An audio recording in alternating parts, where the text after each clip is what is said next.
with Paul Daner, Mark Salafo. Kick off the weekend, all right. It's the Growler Friday show. It's Dey Light. All right, welcome into the latest edition of Dey Light on the Growler. Paul Daner Jr., Mark Salafo. What's going on? What's up? It's the Olympics are finishing up. Are you still flying your Olympic flag? Yeah, the perfect. Well, I was a little worried you had switched to the Chinese flag at this point. Yeah, there was a push. I think we have tamped down last week's push for my youngest to, prefer China for rooting interest over the United States. I think we might have fixed that. She's now apathetic to rooting for either side when they're going up against each other. We were watching the climbing yesterday and said, well, I just won't root for anybody here. And it's like, so that's fine. If she just wants to sit it out whenever China and US are involved, because it's too hard for her, then I'm willing to let that go. But yeah, it's going to be, the Olympics flag is up, and it'll fit, the closing ceremonies fit perfectly with the back to school flag that will come out next week. So it's going to be a really easy transition for us. See, I feel like you need a flag for our live show before the first preseason game. There's got to be something that signifies that big enormity of that event to people, rather than just going straight from Olympics to back to school. Yeah, and there's no question. I think the Growler flag is obviously going to be making an appearance. It's going to be down at BetMGM and Nation Kitchen Bar at the Banks. I mean, we're going to bring the flag. I might wave it some. Maybe we'll hang it outside. I'm not sure exactly what I'm going to do with it, other than it's got to be there. It's too important not to. So it's going to be there. I'm tomorrow, man. I'm excited. I know. For our big event. It's going to be a fun show of the year.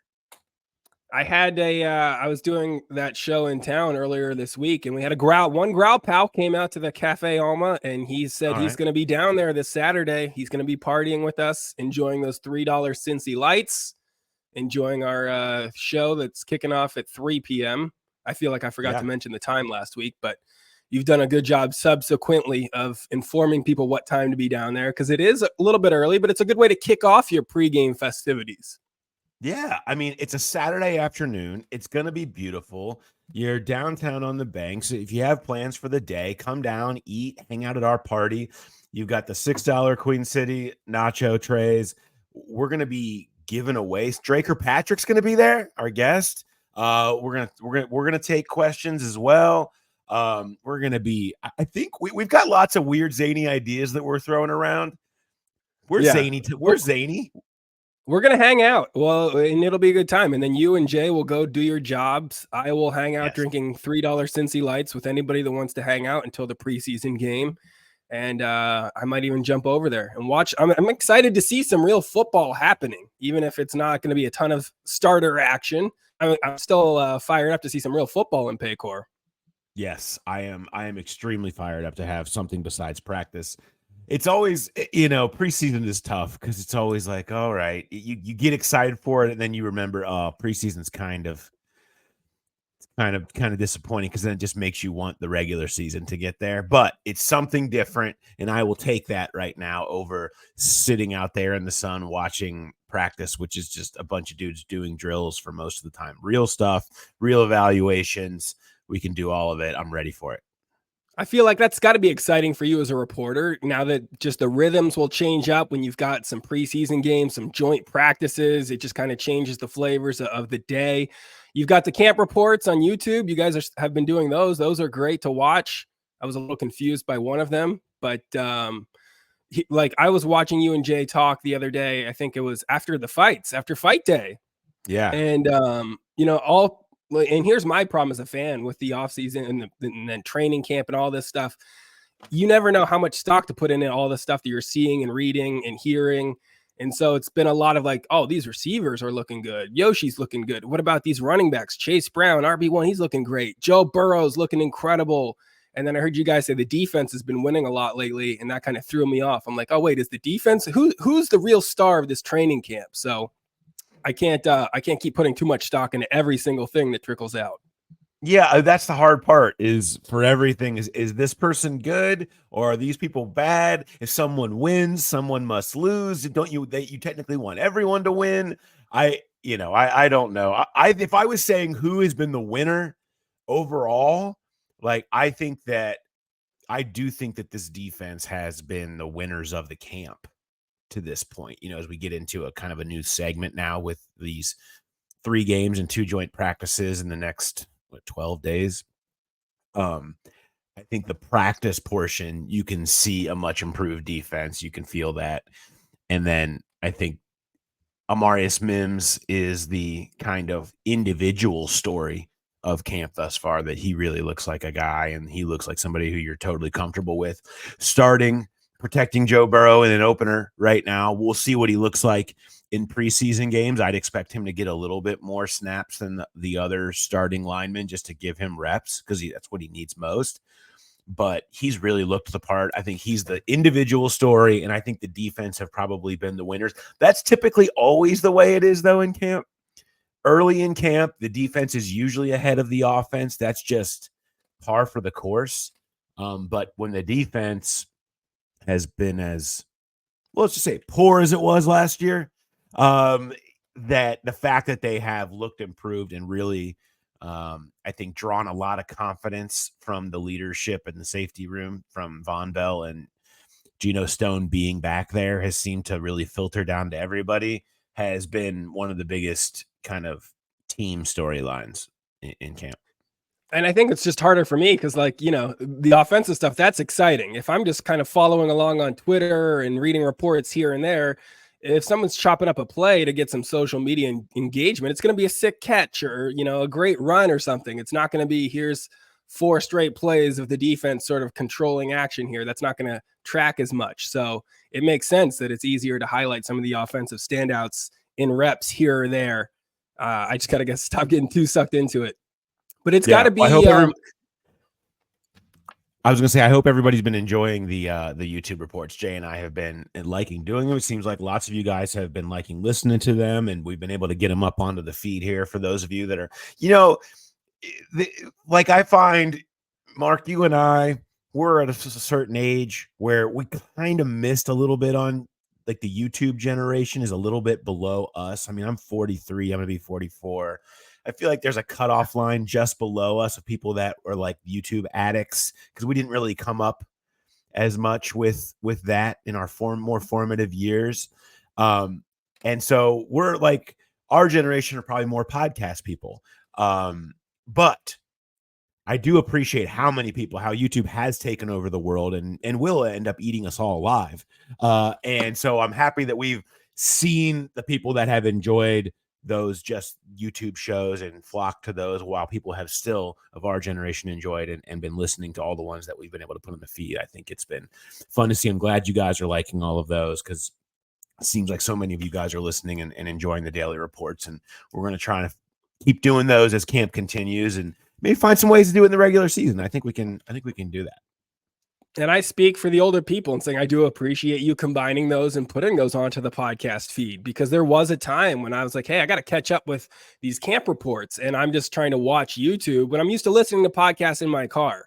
So now I've got my phone up and I'm still listening to the audio through the car and I'm driving and I'm still watching you and Jay on YouTube. And it was a real mess there. Now I can just listen to it normally. The world is a safer place for it.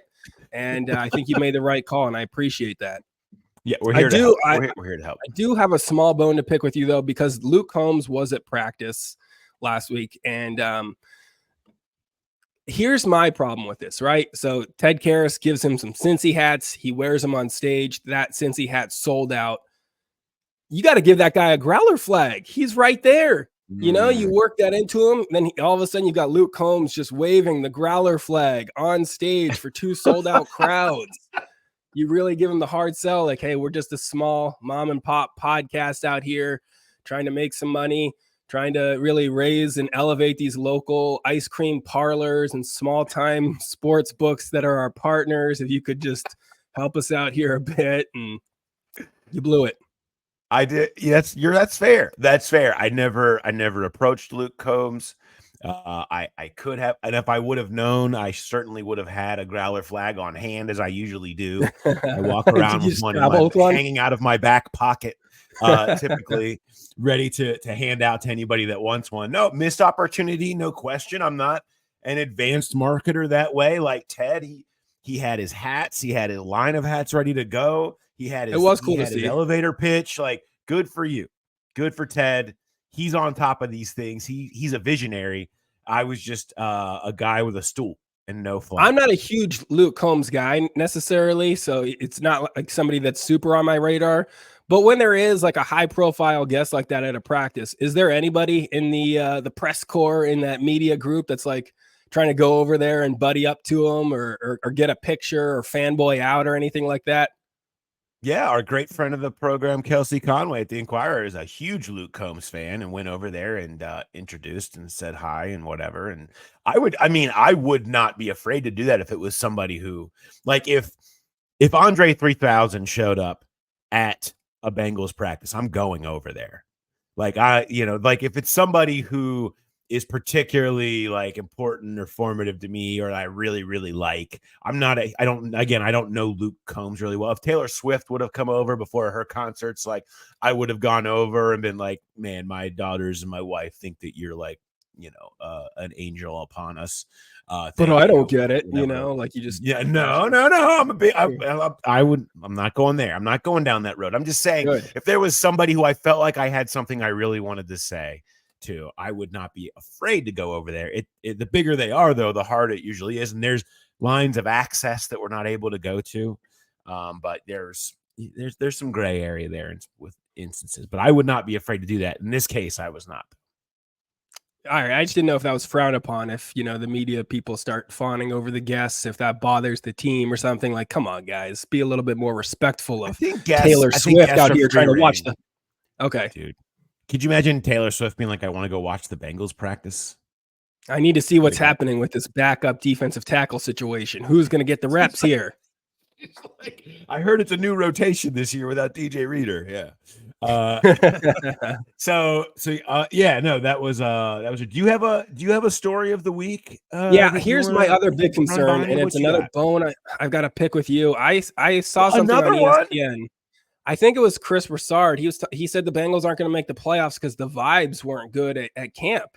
You're there every day. How are you not reporting on these bad vibes, apparently, that ESPN is picking up on? Wow. Those guys are tuned into the local scene. And the vibes are – have you noticed a vibe situation that you're just sitting on and not telling us?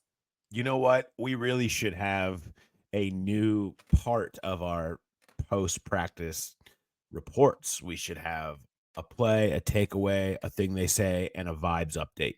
We didn't have that originally just because it didn't rhyme. But vibes, I think now that we know how important this vibe situation is, we need to just update the vibes every single day about how it's feeling. Yeah, no.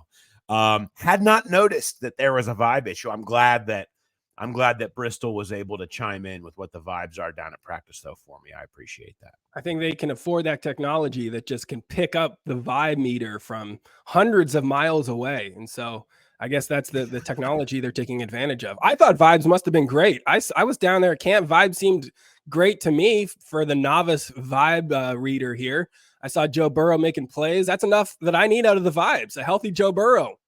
But yeah, I guess Joe Burrow vibes is all you need. I will say the vibes did change a little this week with all the fighting. They sure did.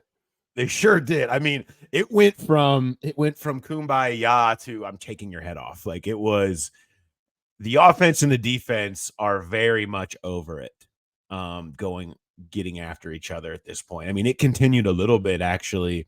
It rolled over from Wednesday into Thursday. There was in offensive line, defensive line, one-on-ones. There were a couple of little mini skirmishes, not as intense as it was the day before, but that kind of continued. And then you're thinking Chase Brown actually threw a football at Jermaine Pratt after a play. There's kind of some pushing out of bounds on a run, and they're kind of in a little bit of a trying to get away from each other out of bounds. And all of a sudden Chase Brown just whips the ball at Jermaine Pratt.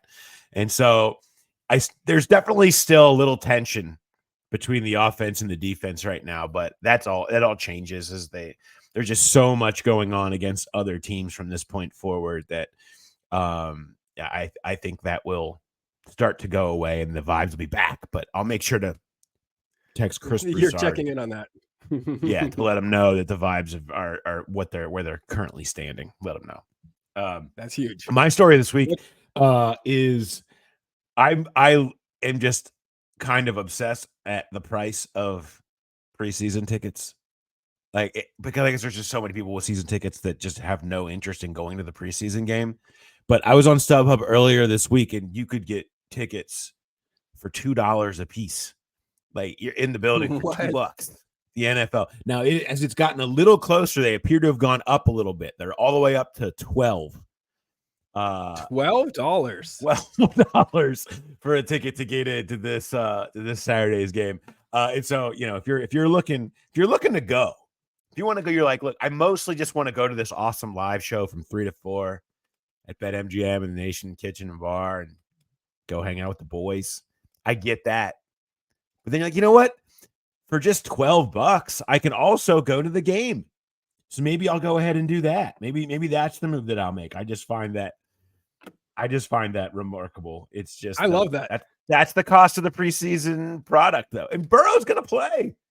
Like, you're going to get to see a drive. How much do you of the think starters. he plays? Just one drive? Will we get a second drive? I think so. They haven't. There's no official word out there on that, but I think one drive is the expectation. They go down there, 7 plays, 75 yards, touchdown. Here's your hat, right? Like, yeah. That should be that's probably the ideal scenario. I don't, even on a 3 and out, I seriously doubt they trot him out there for a second drive. I mean, you never know. But I think the plan is probably you get a drive. So go enjoy it. I'll spend $12 to watch a Joe Burrow touchdown drive, and then everything else is just a bonus after that to see, what some of these other guys do and to watch Mims a little bit more in person. I was a little bit, worried about that when you said the preseason ticket prices, because my plan was maybe I'll just have some Cincy Lights with the Growl Pals. We'll slam some nacho trays, and then I'll just wander over to the game afterwards and pick up a ticket for cheap. And then you said you were surprised by preseason ticket prices. So, oh no, I hope they're not like crazy expensive. But if they're $12, that makes my life a little bit easier. I can just saunter over there. Also, if you just want to go to the Colts game on the 22nd, those are currently $6.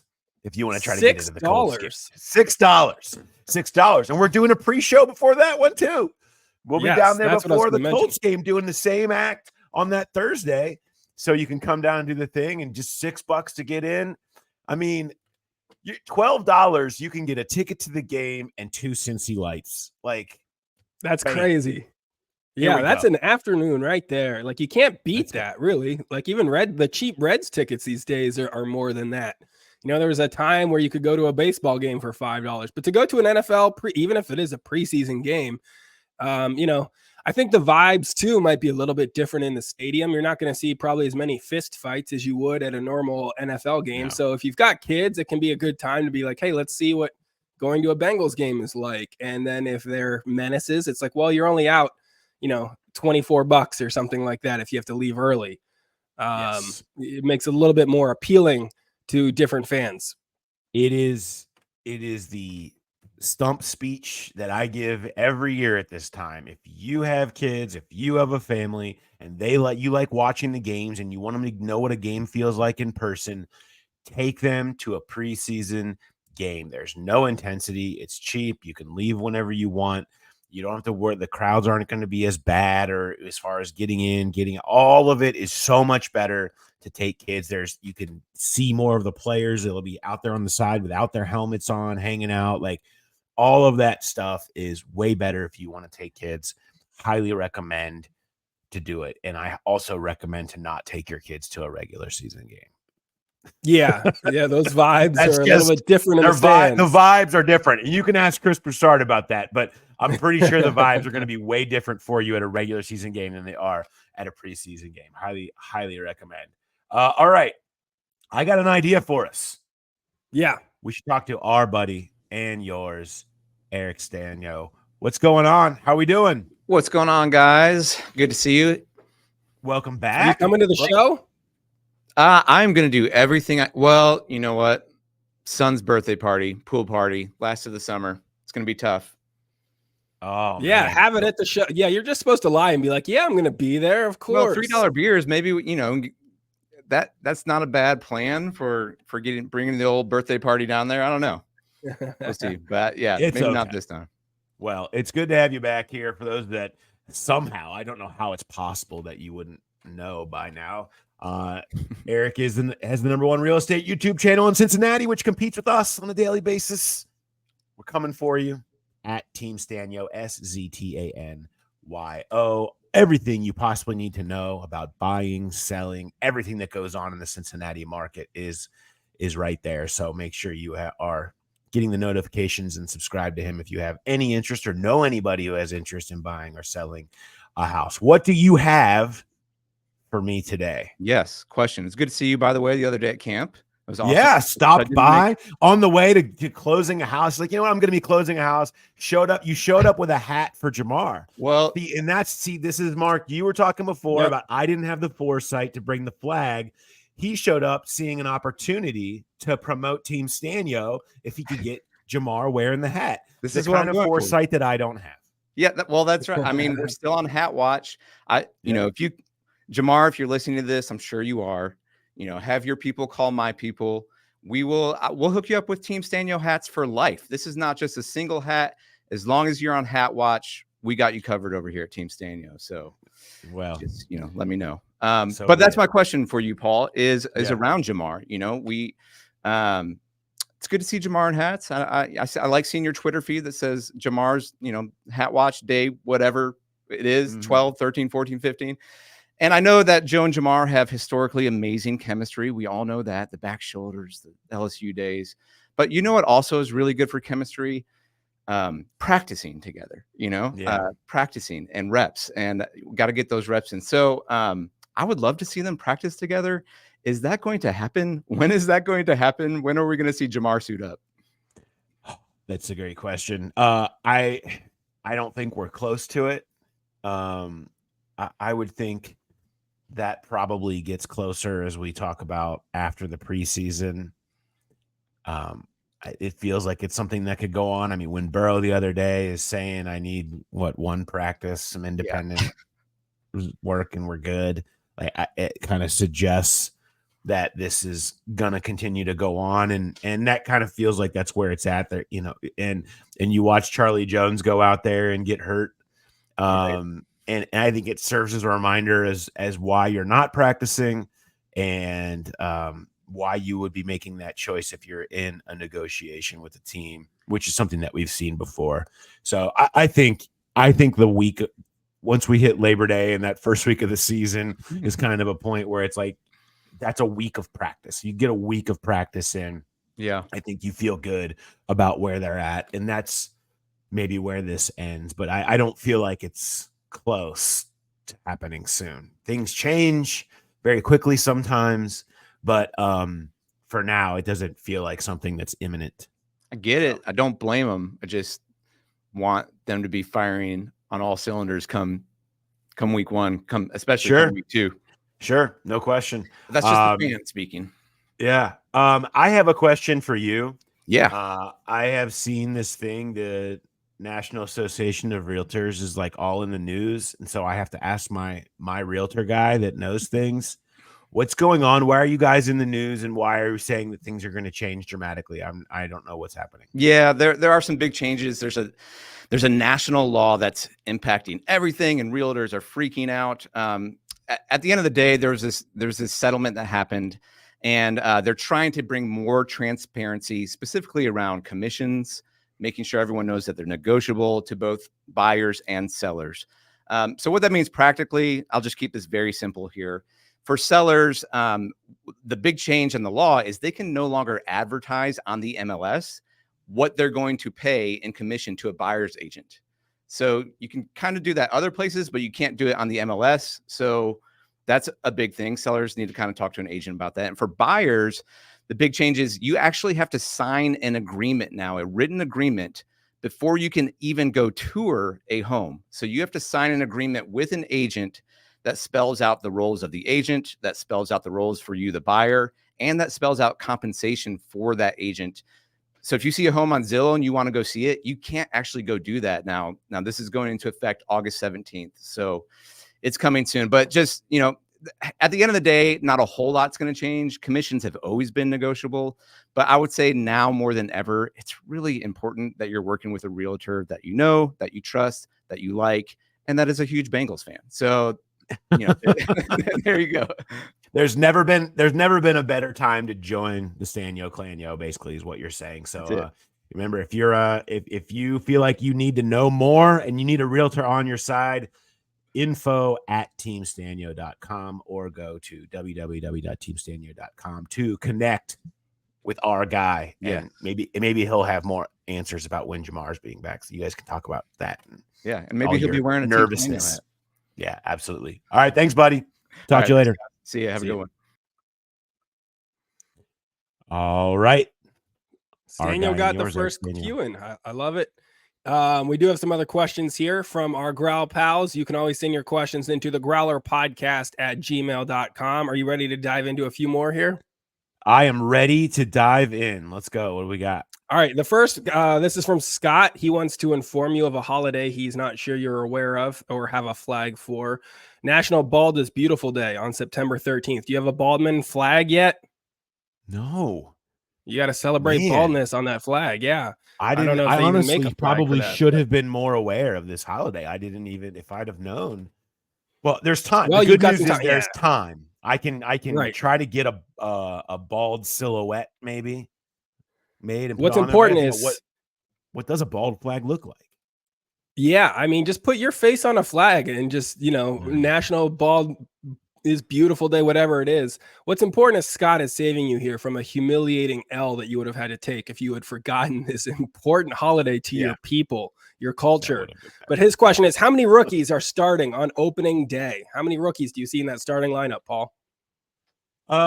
Well, I think Mims is going to start. And so that's one. That's it. I don't think you're going to see any other rookies starting. I mean, there will be contributors.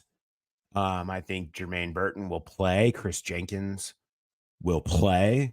The rest of it is maybe a little bit up in the air as to who's going to be in there. But I think starters, there's really only one that could really be a starter. I have written much on every rookie.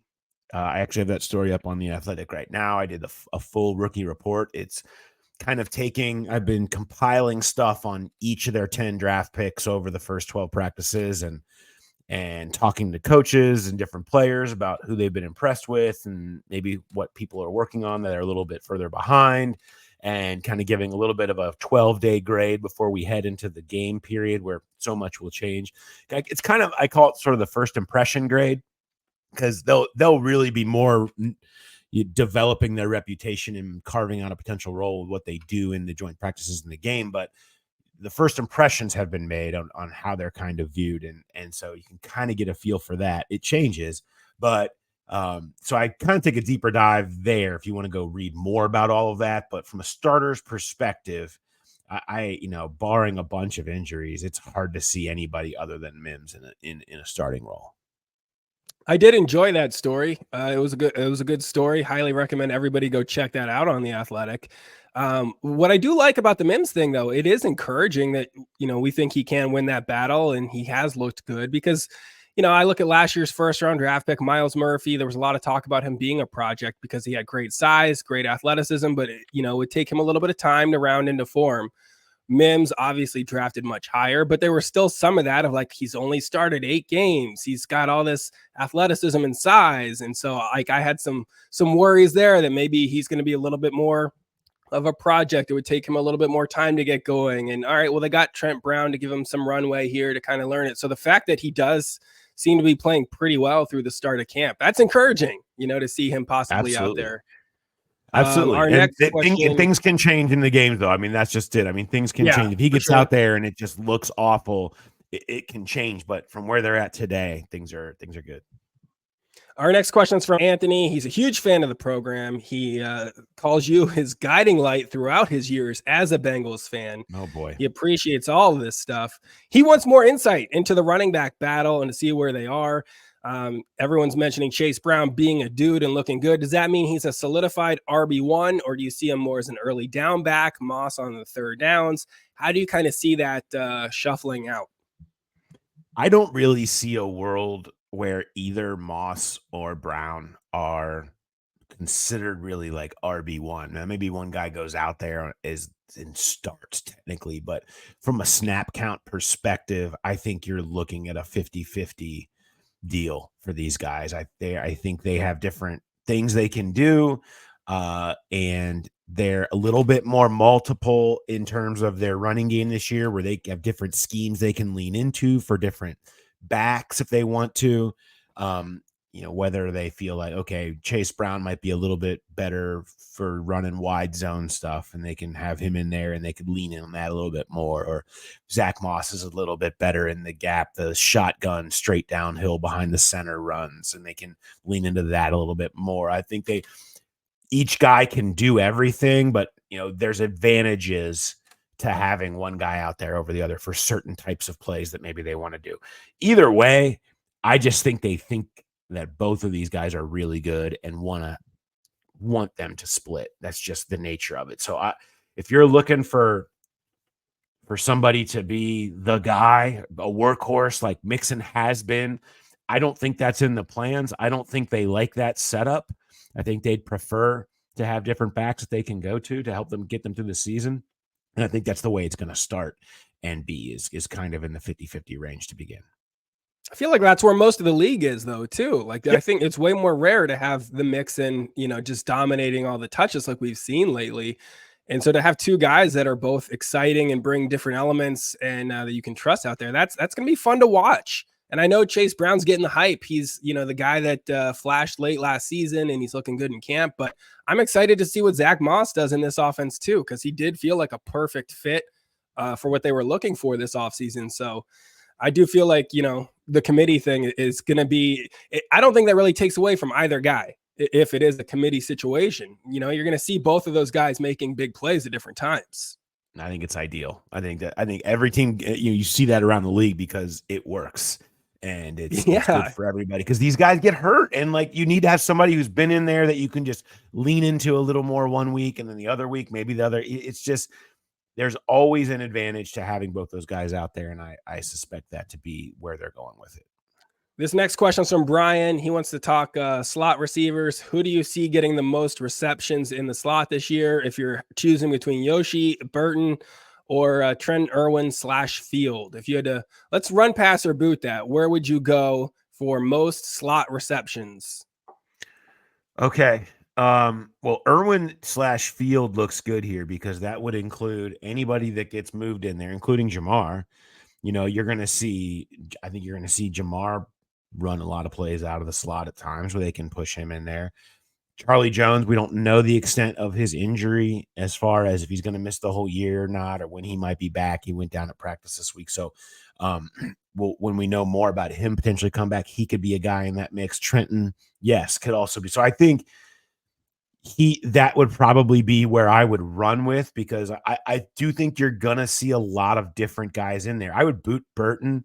I think that they're going to kind of view him more as an outside guy for right now.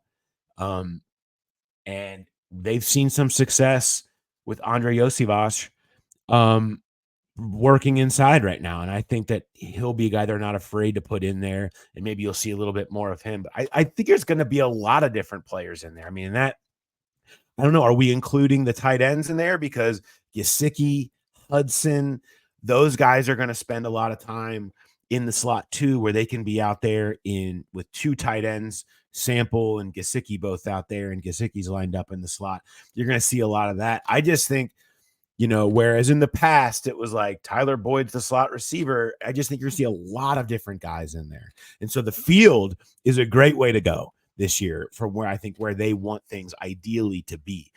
It's similar to the running back in a lot of ways, where I don't think you can say one guy. I don't think that is a thing where you're going to see one guy take that role. I mean, maybe if anybody, that would be Josivash, but I'm not going to bet on that over the field. I think you're more likely to see the, more versatility being a part of how that position is used. That's got to be fun for an offensive coordinator, though, when you have guys that bring different elements to that position. Jamar Chase in the slot is going to look different than Gesicki in the slot, and give Burrow a lot of options there. The Charlie Jones thing, that did not look good. How did that look in person? I mean, that's got to be – I'm not thrilled with this. Was it a non-contact thing? So there was kind of non-contact. It was hard to tell. They thought he might have bumped knees maybe with Allen George, but it wasn't like a play where he got hit, while he was kind of just trying to make a move to avoid some people, goes down immediately. And then when the cart comes out and the teammates are going over and patting on the head and the helmet, that's never a good sign. But again, he was walking around the locker room. So not well, but gingerly, but the fact that he was even doing that is maybe a good sign. We'll get more of the results and what we know about that soon. Don't have that at this exact moment right now, but so it's speculation. But yeah, it didn't look great, and it was on the debut day for the new turf.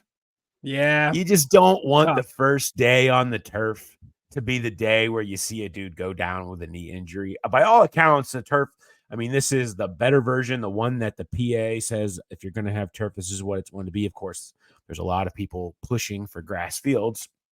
And this would be part of that reason. I don't look, this is not the slit. Everyone talk about the slit film turf was the big thing before. That's the type of turf that they are getting away from, that the Bengals had. They moved to this new stuff, and the players say you can tell a difference. It feels great. I'm not going to go and saying that this turf is bad turf, but it certainly, it always raises an eyebrow when you're like, you got to be kidding me. Literally the first time they practice on this stuff and something like this happens, but I don't, that stuff tends to be a little bit more anecdotal than it is any kind of real issue, I think. So we'll see what happens as they start playing more on it. But not a great debut for the turf, and tough to see for Charlie Jones, who's having a great camp. Yeah, and that's no team makes it unscathed through camp. There's guys that are going down all across the league, but it's a bummer no matter what team it is, what dude it is, whether it's a guy that's going to have a bigger role, a star, or a dude that's trying to like realize his NFL dream, maybe back into the roster fighting for a spot. It's a bummer anytime you've got to see that cart come out and people coming over to console the guy. And Jones had been making some plays, and I guess that maybe, since there are so many quality receivers, it's but he would have added something to that mix. He would have been fun to see there, and especially from the return game, I guess that would probably change some things up there too. I don't know who steps into that role, handling all the Well, I think a lot of the guys we just mentioned. Trent Irwin has done it, and would probably be one of the guys you would more than likely see back there. I would expect Darren Simmons to maybe start experimenting during preseason games with different guys that maybe could do it, but the sure-handed, make the right decision, give the ball to the referee so that he can then give it to Joe Burrow, would be Trent Irwin is a direction that they've gone before with that. So that would make the most sense at this point. Next question from our Growl pal David here. Is there a preseason Growler Bet? And before you answer that, before you jump into that, he also wants to know, what's the locker room like after a day like fight day, after a Wednesday? Does the locker room, are the vibes different in the locker room, or is that something when once they're off the field, they're just kind of moving on? I wouldn't say they're totally moving on at that point. I think there's still a little bit of heat coming off of everybody, and there's a lot of venting to us a little bit as we ask about it, about each situation, and trying to talk their way through it themselves, what happened. And so, it's a little tense in the locker room afterwards. There's a lot of energy, a lot of dude energy, a lot of testosterone flowing around. So it's a little different than the normal post practice. But it usually goes away pretty quick. It's not that much different, but yeah, you know, it's notable. Growler Bet. So yeah, I think we should have a Growler Bet. Absolutely. And now the Growler Bet, of course, would be something that we will say something that you guys can send in your answer of what you think will happen during this weekend's game. And you will send your answer to the Growler Podcast at gmail.com. Make sure, you know, we like it if you put the word Growler in the subject header because it makes it easy to sort so we can know that you are emailing about the Growler Bet. And so if you do that, we appreciate it. But you do that. And if you win the Growler Bet for that week, we have a prize for you. Now, I feel like we're perfectly set up doing more live shows now where if you're a Growler Bet winner, just we'll make sure we have your name on hand and a way for you to prove it when you show up at any of our live shows down at BetMGM and Nation. And we'll throw some beers your way, right? Like we can't fill up a growler, which is where this originally started, but they serve the drinks there, and we're happy to buy some for you. So I think some Cincy Lights on Us would certainly be coming your way, and we'd be happy to do that. So we can get you a nice little prize pack at our live show if you're a winner of a Growler Bet. And we have one. I've got a good one. Yes. Preseason actually, Mark, makes for pretty good Growler Bet situations because anything can happen. There's a lot of different directions. So let's start with a nice little, I think this eases us in to the preseason slate. Okay. A nice, easy one for everyone can handle. Who will lead the Bengals in receiving on Saturday night against the Tampa Bay Buccaneers? I need the name, and then you need to send me how many yards they'll have as the tiebreaker. Okay? So whoever gets the name right, you will be amongst the winning group.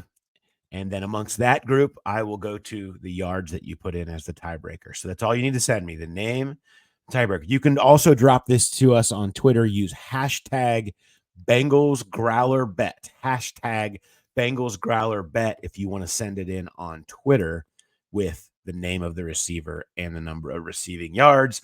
You will also be entered into the contest with a chance to win a number of delicious drinks at one of our live shows down at Nation and BetMGM. So send those in to the Growler Podcast at gmail.com or hashtag Bengals Growler Bet on Twitter, and we will have your submission. Got to do it before kickoff. Get it in before kickoff, and you will be entered in. Now, do you want to take a guess, Mark, at who that will be? So we're talking receiving yards, right? Not just receptions. Receiving yards. Receiving yards. Yep, that's what I'm gonna go with Andre Yosivash. You know, guy's been making plays. Maybe he gets to play a little bit longer. Hopefully, you know, he gets more than a couple series, or my bet could be cooked. But maybe he breaks off a couple long ones. And if I'm gonna commit to yards, I'm gonna put him at 82.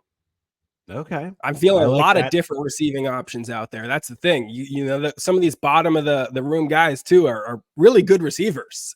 So there's a lot of different ways you could go. I'm going to go with somebody who is my under radar guy that I've really liked in camp. And he's someone who's had a really good camp before. And that's Kendrick Pryor. Kendrick Pryor. That was my other guy, man. I had him chambered. He's been having a really nice camp. I like the way that he's played. I think he'll play a lot. So, and there's a ton you could be picking from. My guy Cole Burgess, Shed Jackson has been getting a lot of love. Kwame Lassiter. I mean, all these guys have had their moments and will play a lot. And then obviously, you know, you get into this Burton. I mean, you got to assume you're going to see a lot of run from him. He needs reps to get started. There's a lot to choose from. I'm going to go with Kendrick Pryor just because I like the way he's been in camp, and I'll say 55 as my particular number. We'll see how close we come on that. I mean, it's also like, how much Jake Browning do you think we get? Because like the guy's got more confidence this year, maybe, and having these good receivers, you get some guys cooking here. I don't know how long he'll run, but yeah. I don't know. You know, I don't think you're going to see as much of Jake Browning this year as you did last year when he was in the battle with Trevor Siemian. Thank God we're not documenting that anymore. But I do think you'll see some of him, but I think you'll see a lot of Logan Woodside. in there with that third group who they want to get a lot of run to. But yeah, I think you'll see a little bit of everybody, but probably not as much need to see a ton of Jake Browning. Yeah, because he got so many reps last season. but Logan can chuck the ball. Those were, a lot of different options here for receivers. So everyone just needs to get their bet in by by kickoff, right? By kickoff, 7:00. Give us the hashtag again. Hashtag Bengals Growler Bet on Twitter. Or you can email the Growler podcast with that bet. You got it. All right. Do you have are there any ambush questions for me this week? Has anybody attempted to ambush me? Oh, there is. I forgot to drop that in there. All right, ready? This was maybe one of my the ambush questions I enjoyed the most lately. So this is from Matthew, stepped up big in honor of the recent fracas at practice, the Donnybrook. He wants you to run passer with the following ridiculous fight scenarios in the order of most likely Paul wins. Scenario 1. Paul against Evan McPherson. Both fighters' arms are tied behind their backs and they must kick their opponent in the shin until one concedes. Shin kicking's a real thing. Have you ever seen those videos, like obscure shin kicking? It's a real thing that exists. Makes me really question your algorithm and what you're looking at on social media these days. If you're like, hey, look at these weird fight videos. You don't know this is a thing? This is my favorite passion. I've just seen it before. Okay. I'm not searching it out. All right. So me and Evan in a shin kicking contest. Okay. Scenario 2. Paul versus Amarius Mims. Paul is given a step ladder, a tennis racket, and the ability to tag Mark into the fight. Okay. I don't love that one. This is the chance of us emerging victorious is what we're doing this on, because this doesn't sound. Yes. There's no scenario or weaponry that I have that I feel confident against Amarius Mims, but that's fine. What's the third? Is there another one? Even the ability to tag me into the fight, I feel like that's not giving you a whole lot. I mean, we would need both of us fighting together. It would have to be a 2-on-1, and we would need something a little bit stronger than tennis rackets. We would probably also need to have Amarius not know that he's in a fight. We're just kind of surprising him with that news.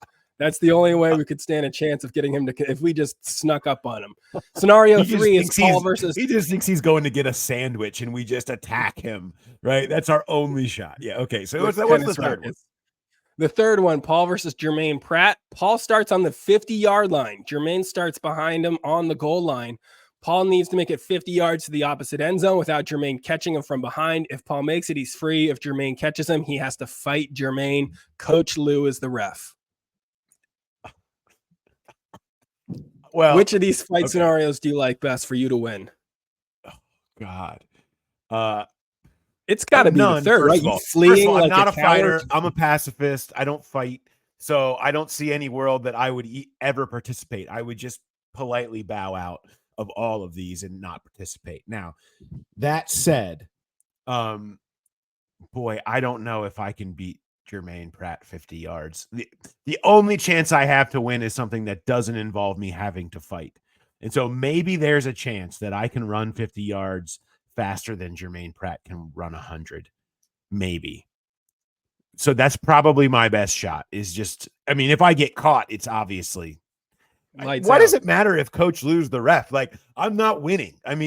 There's no world where I have a single chance against an angry and now kind of tired Jermaine Pratt who's just going to take it out on me. Like, there's no world that's good. Yeah, you could pick the ref here, and that's still not going to help you. You're still going to lose. The ref plays no role. The ref plays no role unless it's like one of those, Saturday morning WWF, WWE events where he's totally on the take and will just never actually count me out. Type deal, so maybe if the ref slips me a chair, and even then, I'm not. That chair's definitely going to get stopped, and he's going to take it from me and hit me in the back with it. So I'm not liking that. I'm not getting near Amarius Mims in any kind of a fight situation. So that's just a non-starter. Thanks for taking that because I was involved in that scenario, and I'm glad to not be. And I've, shin kicking, maybe I've got a chance there. I don't want to do it. But I feel at least it's somebody smaller than me. And that's hard to find in the locker room. I feel like with this scenario, the sneaky potential here is he can't go full go, right? Because that's his money maker. Why is he going to want to tee off on you if the only thing that makes him money and gives him a livelihood? He might just sit there for a while and let you kick until you kick yourself out and then give up. He might be able to take a lot more and maybe go a little Ali rope-a-dope situation, then give you with one swift kick and then it's over. But I mean, he can't risk an injury where he's just kicking a beat writer in this scenario. Yeah, really, any situation, where you're just kicking a beat writer it's probably not ideal for a Evan. 50-yard head start on Jermaine Pratt. That's got to be the way to go. Boy, it's a high risk, the highest risk reward, because if he catches me, it's really, really a bad spot. So I probably would need to go try to run 50 yards myself right now and see how that feels. If I feel like I could pull that off, and if I could, then maybe that would be the one that I would choose. Then I would probably go with the shin kicking, and I would absolutely never do anything involving Amarius Mims and provoking him. I mean, I feel like you should be able to cover 50 yards before he covers 100, right? I don't know what your 40 time is. And a bad back, Mark. I know. And if you get it, one fall and then you're cooked. You just have to take your beating. Also very possible. Yeah, I don't want to try that. All right, good one. Good question. I appreciate it. The Growl Pals can send those in.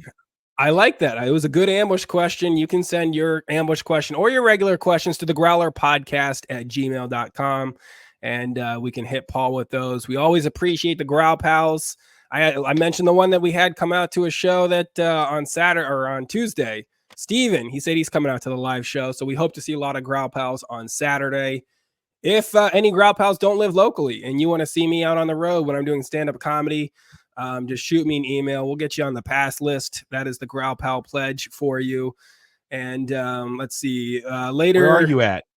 By the way? I've got some local stuff coming up here and there. I might be breaking my cardinal rule of stand-up, which was to never do it in my hometown or my current hometown. I might be going backwards on that. So I might have more to announce about that coming up later. But in September, I'm going to be in Vegas at the end of September. And then October, first weekend, I'll be in Atlanta. The last weekend, I'll be in Wisconsin. And we do have a show for the local Growl Pals. I will be at Dead Low Brewing October 19th. I think tickets will go on sale soon for that. And then Wisconsin and Virginia in November. And I'll be at Go Bananas in Cincinnati in December. So getting all around. If you want to go to a show, shoot me an email, reach out on social media, and we'll get you in there. And hopefully we'll see a bunch of you guys on Saturday. That would be big. Yeah, looking forward to that. How come you don't do shows in your hometown? My fear is always doing stand-up and then just bombing in front of all of my kids, friends, parents, their teachers, all the community people. That's why I don't want to do like some poorly produced show in Loveland. I'm like, hey, if you want to see me, just go to Go Bananas. It's a world-class comedy club in right down the street. So go see me there. Don't see me at some weird brewery show or some weird like fundraiser or golf outing thing where I'm emceeing or something and everyone's tired from playing golf and half drunk. Like, no, go see me do proper stand-up. But they are putting an event together in October that I might have to go back on my rule of, and we'll see how that goes. I might end up bombing in front of all of my kids, friends, parents, and teachers and everything like that, which is we'll see how that shakes out. I do have a new show business goal too, because I was at Hilarities on Sunday, another world-class comedy club. My new show business goal is just to get to a point where I'm not excited about free food anymore. When I'm not psyched about the catering in a green room, you're like, yeah, this is awesome. I just want to get to the point where you don't care about that. You're not moved by it because Hilarities is underneath a fantastic restaurant. So the food there is just killer. And most comics are still like, that is one of the reasons they love it is because they really take care of you well there. But I just want to get to that point where that's not exciting to me anymore. It's, this green room's full of free snacks. Look at all this candy. I just want to not be impressed by that. Yeah, see, I would like to say that would be one of my goals as a beat writer, but it is not. The assessment of the press box food situation at every game that we go to will never get old. It will never be something that doesn't excite me. going to San Francisco last year, I still kind of get chills thinking about the food situation that we were able to see. And it was just beautiful. There were stations. What did they do? Oh, you had stations. Wow. They had So is that like stations, you had prime rib, you had all kinds of different types of food, a pasta station. It was all really well done. They had like a sushi for the bar. media? They had Are a you whole sure you didn't stack. stumble into Yes. a wedding? Was unbelievable. They had multiple stack stations with a candy station. Then they had a whole popcorn station where they had 7 different types of popcorn seasoning that you could put on top of your popcorn. I haven't stopped thinking about it ever since it happened.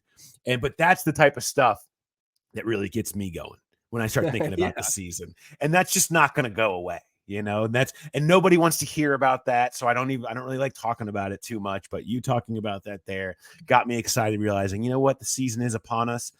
Halftime skyline is happening tomorrow. I'm excited about that. So you know what, it's a good time to be alive when the season starts up, because is there any city that's really bad with the food for sports writers? Chicago. Really? Chicago actually basically didn't even have food the last time we were there, which was really miserable. Cleveland has had a bad run previously. They've gotten better, but it used to be really bad. There's some that aren't great. You can go to Baltimore. You can get a crab cake game if you're an important game on the schedule, and being a Thursday night primetime game, I think we might be a crab cake game this year. That's a high point on any press box tour schedule. So there's some that are good, some that are not so good. But yeah, I mean, San Francisco lives in my head permanently.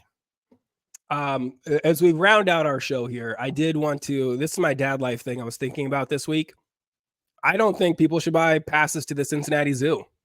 And I know this is going to be coming as a controversial take here. I hate to really throw us into some hot water here and really rile up the Growl Pals, but summer's coming to an end. So we're trying to knock off all the bucket list stuff, right? I took the older 2 kids to a show with me. They came out to the cafe show I did, since it wasn't a bar or a nightclub, and that was fun for them. I pulled them on stage for a while. We've been doing Kings Island.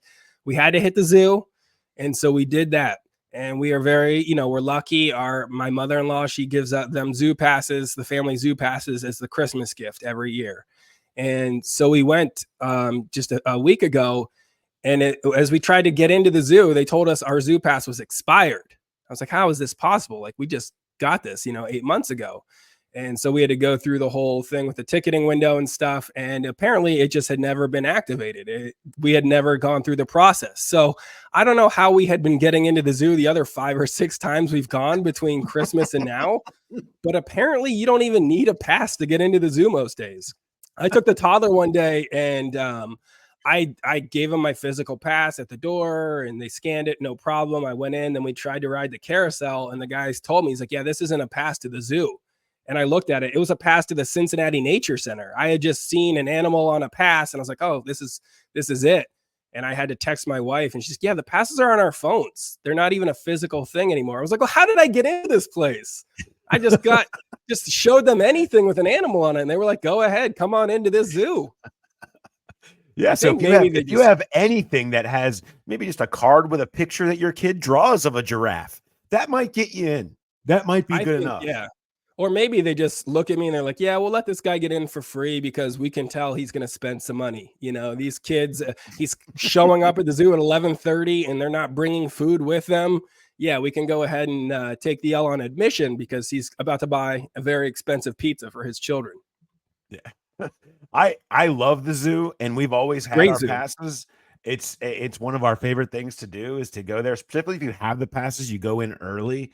You can get in like an hour early on the weekends, and it's great because you go in and you go through all the things you want to do before it gets too hot. You never have any crowds, and then you get to see the line of all the sad people that are like waiting to get in or just going in that line to get in.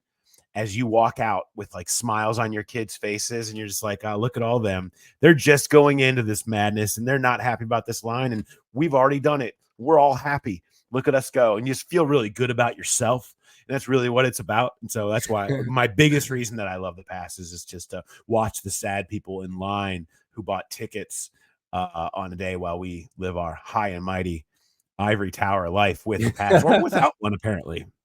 Yeah, you don't need one. And also highly recommend zoo in the rain. Zoo, like a light rain will keep the crowds down, but the animals get all worked up and they're moving around, they're enjoying it. And so that's a very underrated experience too for the zoo. What do you got? Love it. Well, you know what? We were talking briefly earlier about the Olympics, and I do love the fact that my youngest daughter, I think because there's so many events, and we're trying to get them interested in just seeing all of it and rooting for the USA and getting them off the China thing and like all that stuff that she legitimately just thinks that she's gonna go to the Olympics. They just I'm choosing not to go right now because I'm so young and they don't, there's not a lot of kids in the Olympics, but so I'll probably do it maybe when I go to college. I think I'm going to go to the Olympics. And that's her legitimate thought right now as a soon to be 5-year-old, is that she's going to wait till she gets in college to go do the Olympic thing. And just whenever she decides that it's time, whenever she can find a time to work it in. And so I love this. Like, there's so many things I can do. And I think when you look at the more obscure some of these events get, I really think it's true. I really think if you kind of want to be an Olympian, not that it's easy to do, just pick one of the most obscure sport that you possibly can, spend your life on it, master it, get great at it. You too can be an Olympian. I feel like it's like, look, maybe just get really good at breakdancing or at doing a weird climbing of a wall situation. Whatever it is, I'm sure that there's a way to make it happen. I enjoy the more obscure sports, the better. Join a handball team today. Okay. And but if you just keep practicing and keep playing, you could probably get in there. Yeah. Water polo, you're not beating out too many. Right. Like if you're just trying to do it, strong legs. I'm not saying it's going to be easy, but I'm saying you could do it. It's easier than trying to do it in track or gymnastics or something. You can't do it in a real sport. No, I don't recommend trying to do it in a real sport. Also, your daughter's not alone in this. Everybody thinks they're going to the Olympics at some point. Joe Burrow thinks he's going to the Olympics. He wants to go get that flag football glory and bring that gold home. I don't know how I would feel about him doing extra football, but it's for the good of the country. And I feel like your daughter, as long as she's competing for us and doesn't try to get some sort of weird Chinese citizenship, and that would be, that would be tough if she won an Olympic medal for a different country. Like that would be tough, as we try and support her on this journey of going to the Olympics when it's convenient. Yeah. She's like, look, Dad, if I'm going to go to the Olympics when I'm in college, I'm going to have to get my dual citizenship in China now. So I'm going to have to go live over there for 6 years exactly. And then we'll be back. Hopefully that doesn't happen. All right. That will wrap us up for today, but we're going to be down tomorrow. The big exciting live event, 3 to 4 o'clock down at BetMGM Sportsbook, Nation Kitchen and Bar at the Banks. Draker Patrick will be our guest. We'll be giving away bets. We'll be giving away merch. There's going to be free graders down there. We're going to have ice cream for you. Graders worthy. Food and drink, the cheap Cincy Lights, the Queen City Nacho trays. We're going to be having a party. We're going to have games going on. It's going to be an absolute great time. Come join our party and then have yourself a day and go to the game for cheap. Apparently, save $12. Tickets available. Right, you can do it. So we'll all go over hope there. To see you all. Hope to see you all down there. It's going to be a great time. So we will. Hopefully, we'll see you then. And have a good one, everybody.